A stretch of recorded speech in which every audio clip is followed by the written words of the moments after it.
Hi, I'm Garbreak1, and this is Midgardia's cool crowdfunding show. I'm here today with Matt Click. How's it going? Very well. How are you? I'm doing pretty well. So, you're here today to talk about the Mecha Hack Mission Manual. Why don't you tell us a little bit about it? The Mecha Hack is a rules light tabletop role playing game for running mecha and super robot games, and we released that back in 2018. It's since become a platinum bestseller on Drive-Thru RPG, and we thought it was time to release some of the content that we've been working on for it, some additional player options. And equipment modules and things like that. And so we've decided to kickstart that. The bulk of the mission manual, though, true to its name, is the missions inside. There are going to be more than 30 one-page missions, all of which are designed to be played over the course of a single session of play.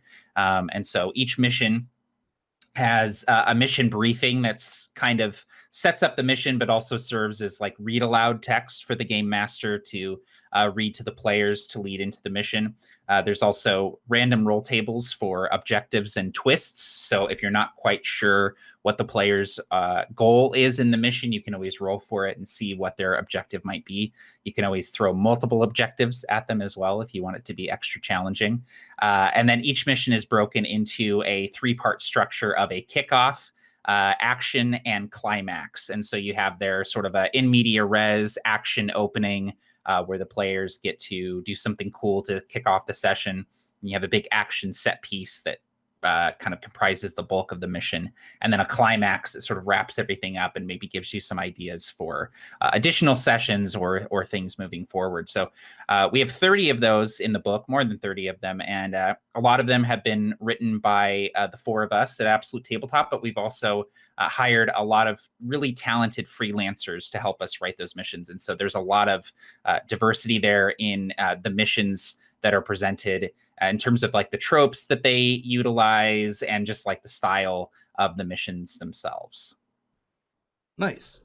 I love random rollable tables. They're one of my Oh, me favorite too. things. Yeah. Yeah, we're big fans of random roll tables at Absolute Tabletop. One of our product lines is the Adventure Kit line, and that's essentially adventure modules just broken down to their bare essentials and just riddled with roll tables. So that's kind of our bread and butter. I'm gonna have to look into that after this interview. Yes, definitely do so. So, can you tell me a little bit about the base game of the Mecha Hack?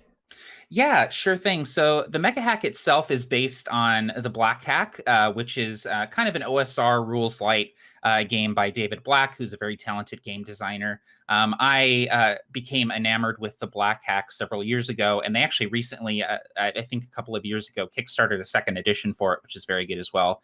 The Black Hack is great because it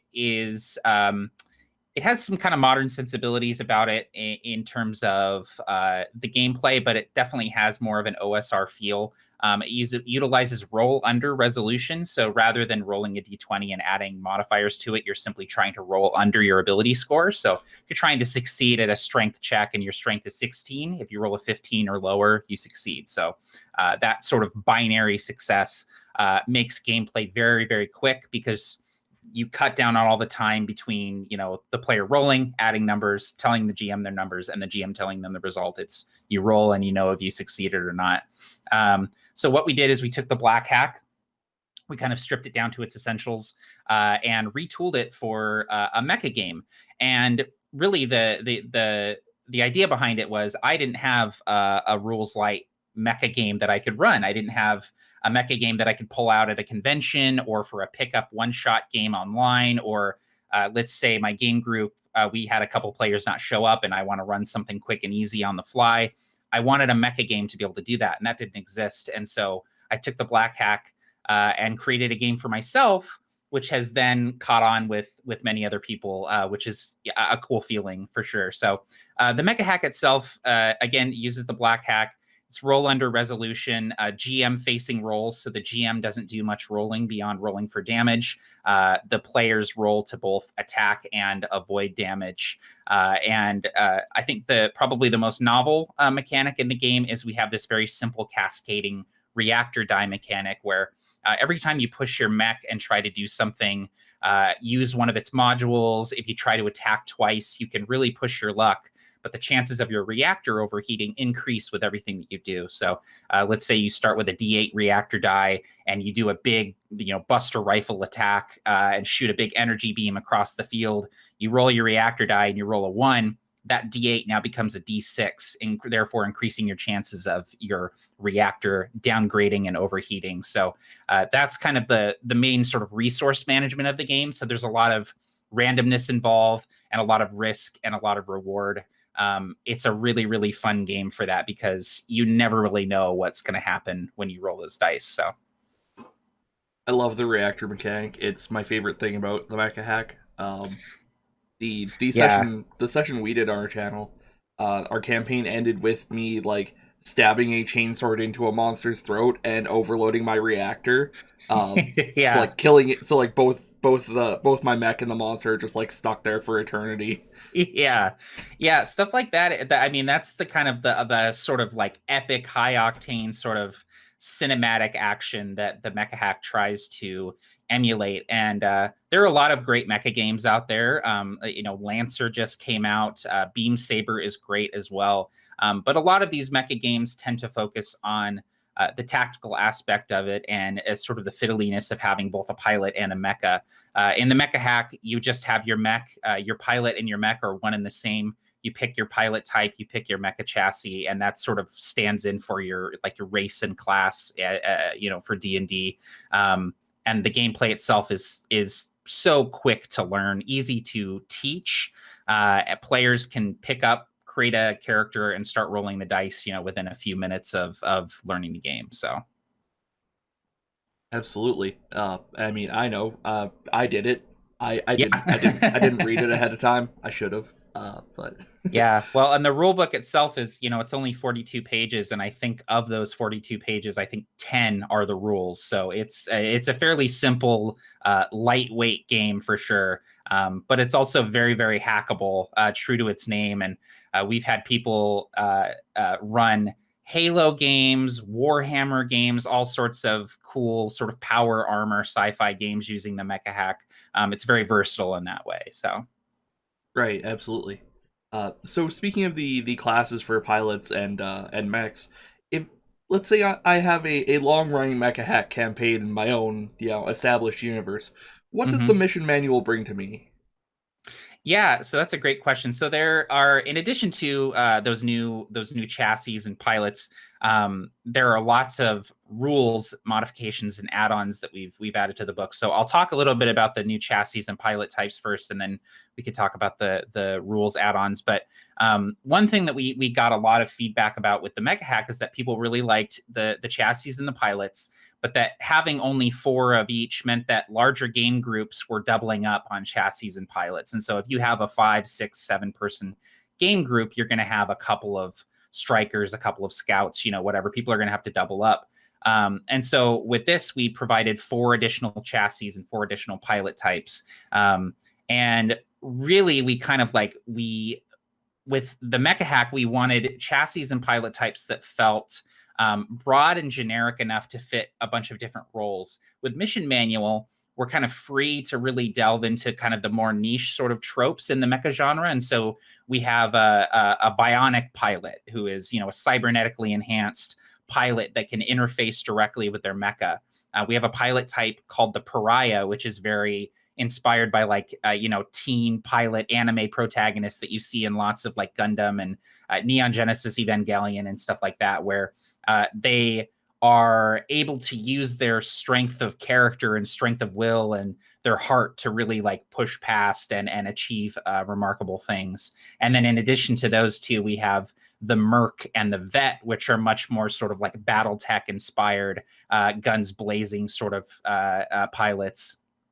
With the chassis, we really had fun designing new chassis. One of the big pieces of feedback that we received for the Mecha Hack is that people wanted a support chassis. They wanted a chassis that would be able to really help out their allies. We had a pilot type in the Mecha Hack called the Engineer that was able to repair, but that was about it in terms of support capabilities. And so we created a chassis called the Auxiliary, which is able to both boost up nearby allies with almost like these bardic inspiration dice. If you're familiar with 5th edition, you can hand out these dice to players and they can use them to boost their rolls. But the auxiliary can also tank reactor rolls for nearby pilots. So, we were talking earlier about the reactor die mechanic and how integral that is to the gameplay. This auxiliary can essentially become a walking power plant for its fire team and tank these reactor rolls for other pilots, really ensuring that the heavy hitters are able to keep pushing their reactors without necessarily downgrading them. So that was the first chassis that we designed. In addition to the auxiliary, we have the Colossus, which is sort of inspired by the Iron Giant, but also Big O. If you've ever watched the anime Big O, it's this ancient, massive, somewhat misunderstood mecha that is capable of great destruction. And that one is probably the biggest mech that we've created. There was the Titan in the Mecha hack, and now we have the Colossus in this one, which kind of ups the ante a little bit in terms of its damage output. We also have the hybrid, which is very inspired by Neon Genesis Evangelion. It's sort of this hybrid, like a biomechanical mech, where it's somewhat organic, somewhat mechanical, and it can go berserk if its reactor die downgrades. So let's say you push your mech to its limit, the reactor overheats. Now your mech is going berserk and you're attacking your allies, or shooting a kaiju beam across the field and causing all kinds of havoc. So that's a lot of fun. And then the final new chassis is called the Vanguard. And this was more of an idea that I had where I wanted a kind of bleeding edge mech that had some very big strengths, but some definite weaknesses as well. And the Vanguard is the first mecha chassis that can actually upgrade and downgrade its own reactor die at the cost of its damage output. So you start out with a D8 for damage and a D8 for your reactor. You can upgrade and downgrade those each a step in one direction, which allows you greater flexibility and kind of pushes that risk reward sort of feel. So those are the new player options that we have for Mission Manual, and all of them are very fun and thematic. And like I said, they're much more like focused on sort of like niche tropes that exist within, anime and Super Robot and things like BattleTech. And then in addition to those new player options, you're mentioning what if I have a long running campaign? What can I get from Mission Manual? Well, in addition to those new player options, we have all kinds of new rules, add-ons, and variants that you can play with in your campaign. Things like faction allegiance. If you're playing a game that really focuses on sort of the mercenary life of a mech pilot, let's say you're running a BattleTech game and you want to, parlay with all the different noble houses of the BattleTech universe, you can use the faction allegiance system. It's a very simple way to do that. We have new rules for starting equipment and stat arrays. So depending on the power level that you want to achieve in your campaign, we have different sort of starting packages where you have, a stat array that is maybe a little weaker and, a little bit of equipment, or you can go all the way up to the champion level and have some really incredible stats, start out with some weapon qualities, extra modules and things like that, and really push that like Gundam pilot sort of feel. And then we also have environment templates, which are a really simple way for you to basically take a template and fit it over your existing campaign. Let's say you're playing in space. You take the space template and add those rules in, and that provides some different options for players moving around in space. We also have like a ruined template, underwater. What else is there? There's like corrupted for if you're going for like kind of a more kaiju feel. So all of that stuff adds a lot of versatility, both mechanically and thematically to the game. There's also new hard mode rules, which I'm very excited about, which it add optional things like you can run out of ammunition, critical damage can't be soaked by armor. If your reactor overheats, it could potentially explode, things like that. So there's lots of fun tools to play with in this book. And I think that if you've never played Mecha Hack, there's going to be a lot of stuff for you to love. But also, like you're saying, if you're playing a long-running Mecha Hack campaign, there's a lot of stuff in here that's going to inject a lot of new, like, fun options into your campaign for sure. I'm glad to hear that. And I deeply appreciate that this is like very much a hybrid of Western and Eastern mecha sensibilities. Yes, yeah. That's what I grew up with. I grew up watching Robotech, but also playing a lot of Mech Warrior. And so I tend to come at this genre from sort of both camps and really appreciate both Eastern and Western sort of mech sensibilities for sure. I've never actually seen Robotech, but I absolutely adore every Macross series I've seen. Yes, yeah. Robotech is great. It's definitely an odd duck, but that's what I grew up watching. So that's kind of where my start came from. And then of course in my teens discovering Gundam and just having, the world open up to me. So I should have moved my Evangelion Unit Zero figure. Should have put it oh behind me. yeah, I have it in the background. You Yeah. can kind of see I have a few. There's Optimus Prime Oh and some yeah. Gundams up here in the corner, just barely visible. Excellent. Um, yeah, this seems great. Like I said, I deeply enjoyed the Mecha Hack. Um, Great. it is a ton of fun without being super fiddly like most of them. Yeah.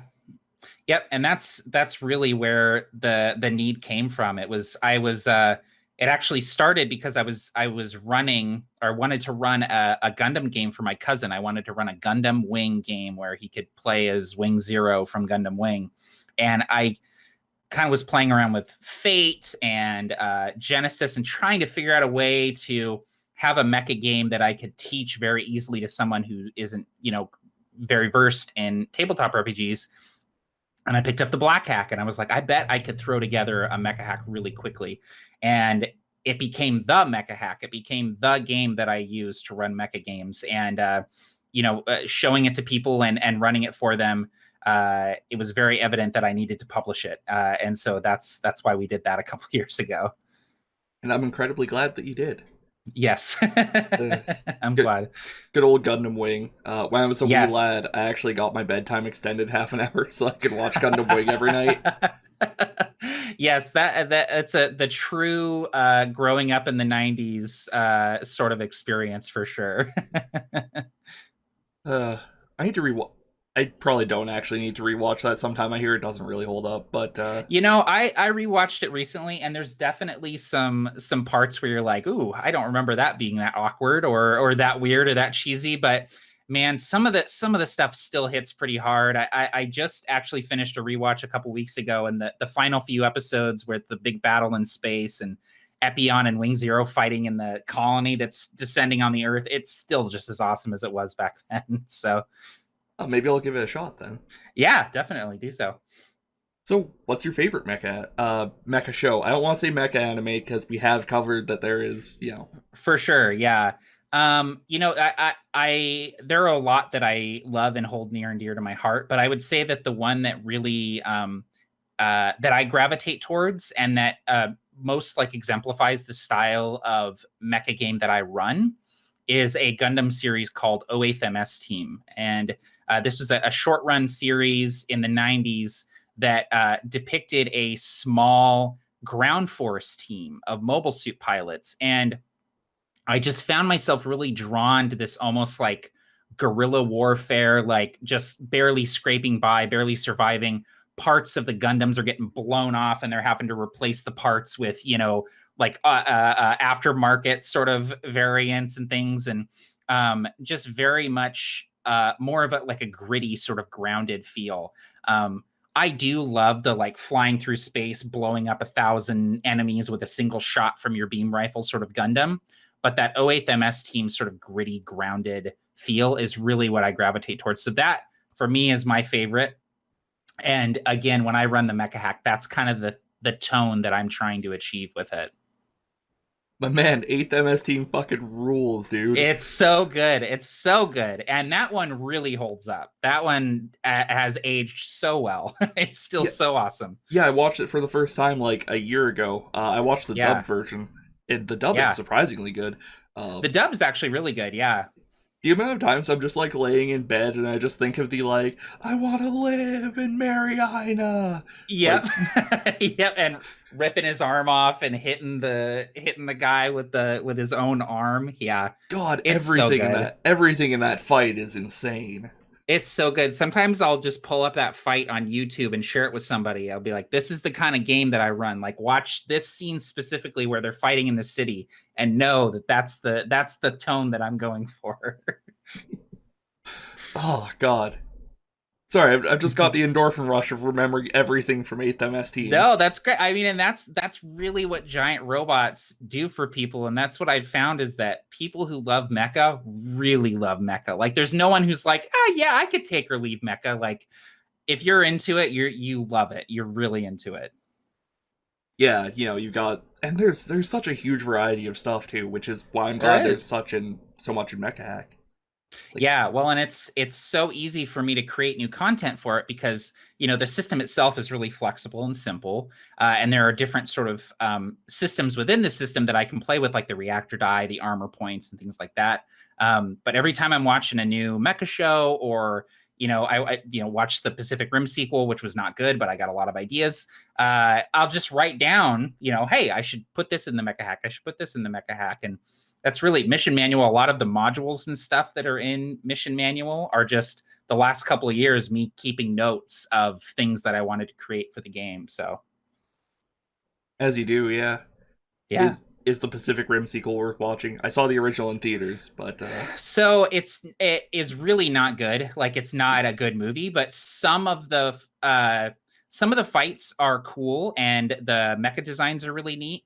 But the thing I hate about it is that so how in like the original Pacific Rim, like the mechs felt like very huge and they moved with they moved slow, but not slow because they were cumbersome, but just slow because they were so big. right, they had weight. Yeah, they had weight to them. In the sequel, they're like flipping around and like they feel like very floaty, and I just didn't care for the overall feel. There's a really good kernel of a movie that's waiting in Pacific Rim 2, but it's sort of squandered potential, I feel. It was just not a very good movie, unfortunately. Ah, that's a tragedy. Yeah, yeah. Because yeah, like walking out of the theater after Pacific Rim, one of the things me and my buddies kept talking about is like they felt heavy, they felt Yeah, real, you know? they felt huge. Yeah, they didn't feel like toys on a set, but in Pacific Rim 2, it's very much they're like jumping and like kicking off a building to hit something, and it's like, okay, that's not what I'm here for. Cool, but not like that's cool in Evangelion. It a little bit Yes, less cool but in not in Pacific Rim. Yeah, yeah. exactly. Exactly. God, I love Evangelion. It's so good. It's so good. You excited for Thrice Upon a Time eventually coming Yes, I out? am. Yeah, eventually someday. Yeah. Maybe. We hope. Maybe. Yeah. No, whenever it does come out, I'm very excited for sure. Yeah. I actually recently picked up I'm very into Gundam model kits, and Bandai recently released a whole line of Evangelion kits, and I'm currently building Unit 01, and I really want to get some of the other ones too, but I had to get Unit 01 just because it's so classic, and the purple and the green color scheme, and it looks so rad. Yeah, absolutely. And like there's so many weird spin-off works too.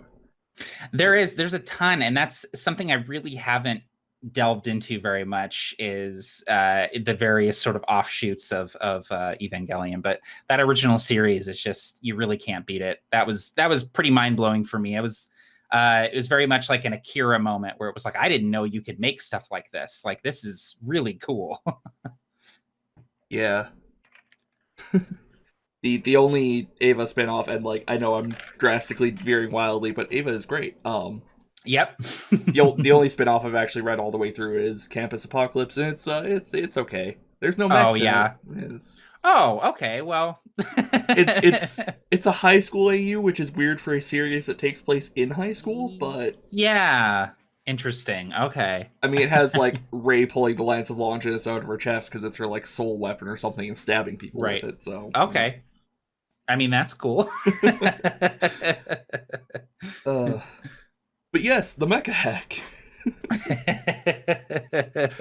So I do have one question about the like actual PDF. Yeah. Is it like screen reader compatible? Do you know? I'm not actually sure if it is or not. And that's something that I will absolutely look into. I would imagine that it is, because it is just, it's the black and white PDF. There's no color, there's no background elements. It's just art and text. So I imagine that it would be, but I would love to find out if it is for sure. Cool. Yeah. Yeah. Hit me up about that, and I'll be Cool. in the comments below once I find out. Great. Cool. Um, yeah, and the art, speaking of, is absolutely wonderful. The style you guys Yes. have is fantastic. Yeah, so the all of the art is done by Brandish Gilhelm. You might know him better as Hankrin for a Nail over at Runehammer Games. Fairly well known on YouTube, and a incredible game designer in his own right. That dude gets Mecha. He just gets it, and the designs that he creates are so surprising to me. Because I give him so little to work with. I say, all right, the hybrid, make it look like Evangelion, but not. It's got to be legally dissimilar to, and then he creates this just something I never could have anticipated the way that it looks. And he does such an incredible job. And this sort of like black and white, sort of sketchy look that we've gone for here has really helped define both the look of the game, but also like the feel of it, where when you open the book and you see just how sparse the rules are, and just how like simple and Spartan the art is, where a lot of the art is just a silhouette of a mech, shooting or getting shot, or it's, reactor overheating. It really gets across the feel that this is a lightweight game. This is rules light. You're going to pick this up and play this in 5 minutes. Read the first 10 pages, roll up your character, and suit up and get playing. And Brandish has really helped us define that in this game, and I'm so grateful for his involvement in the project. Yeah, this is Max, boiled down to the bare essentials. Yeah, exactly. Yep, that's exactly what it is. Is there anything else you'd like to bring up about the project, Mecha Hack in general, or that kind of stuff? I guess I'd just like to mention that we have some really cool stretch goals on the Kickstarter that we would absolutely love to hit. There are things like doing a new character sheet for the game that would include some of the new rules, and also just making the character sheet look cool and thematic, working with Brandish to do a new character sheet. We've got some additional missions that we would like to write, more enemies that we would like to include.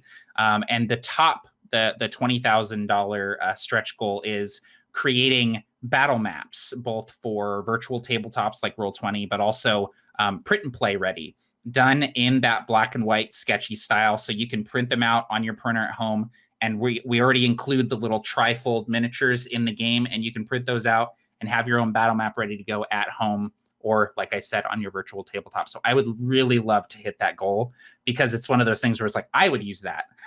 Like, I personally would use that. So let's hit that stretch goal so that I can pay this artist to create these things so that I can use them. I just think that would be a lot of fun. So absolutely. And I use Roll20 a lot, so that's always, that's good. Yeah. So there you go. Well, yeah. I think that covers all my questions. Anything else you'd like to say? No, just thanks for having me on. It's been great chatting. And yeah, I hope people go check out Mission Manual. And even if you're watching this video after the Kickstarter, the Mecha Hack is available on DriveThruRPG and also on AbsoluteTabletop.com. And the Mission Manual will be available soon. Excellent. And yeah, for those of you watching at home, there will be, or in public, whatever. As long as you're wearing a mask, that's cool. 2020, man. There will be a link to the Kickstarter below, as well as a link to the core rulebook. And yeah, just before we go, we are supported by people on Patreon. There's a link to Patreon below. You can support that if you like what I do here. And yeah, Matt, thank you for coming on. This has been an incredibly fun chat. Absolutely. Thank you so much for having me on. And have a good night, everybody.